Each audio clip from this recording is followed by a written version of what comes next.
నటుడు మోహన్ బాబు ప్రత్యక్ష రాజకీయాల్లోకి ఎంట్రీ ఇస్తున్నాడని తెలుస్తోంది. గతంలో తెలుగుదేశం పార్టీలో యాక్టివ్ పొలిటీషియన్గా, రాజ్యసభ సభ్యుడిగా వ్యవహరించిన మోహన్ బాబు ఇప్పుడు వైఎస్ఆర్ కాంగ్రెస్ పార్టీ తీర్థం పుచ్చుకోబోతున్నట్లుగా సమాచారం. ఎన్నికల వేళ మోహన్ బాబు రాజకీయాల్లోకి రీఎంట్రీ ఇవ్వడం, వైఎస్ఆర్ కాంగ్రెస్ పార్టీలోకి చేరడం ఆసక్తిదాయకంగా ఉంది.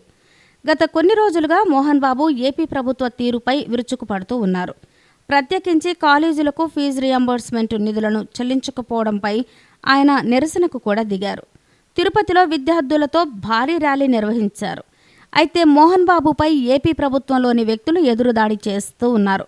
ఫీజు రియంబర్స్మెంట్ నిధులు చెల్లించకపోవడం గురించి కాకుండా మోహన్ బాబు విద్యా వ్యాపారం చేస్తున్నాడా అంటూ వారు మాట్లాడుతున్నారు.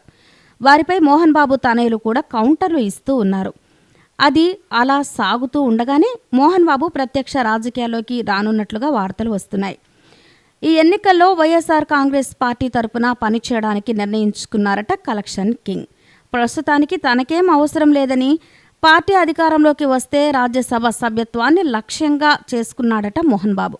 గతంలో తెలుగుదేశం పార్టీ ఎన్టీఆర్ చేతిలో ఉన్నప్పుడు మోహన్ బాబు రాజ్యసభకు నామినేట్ అయ్యారు. మరి ఇప్పుడు వైఎస్ఆర్ కాంగ్రెస్ పార్టీలో చేరితే మోహన్ బాబు రాజకీయ ప్రస్థానం ఎలా ఉంటుందో చూడాలి. ఈ వీడియో కనుక మీకు నచ్చినట్లయితే లైక్ చేయండి, షేర్ చేయండి. ఇలాంటి లేటెస్ట్ వీడియోస్ కోసం మా ఛానల్ని సబ్స్క్రైబ్ చేసుకోండి.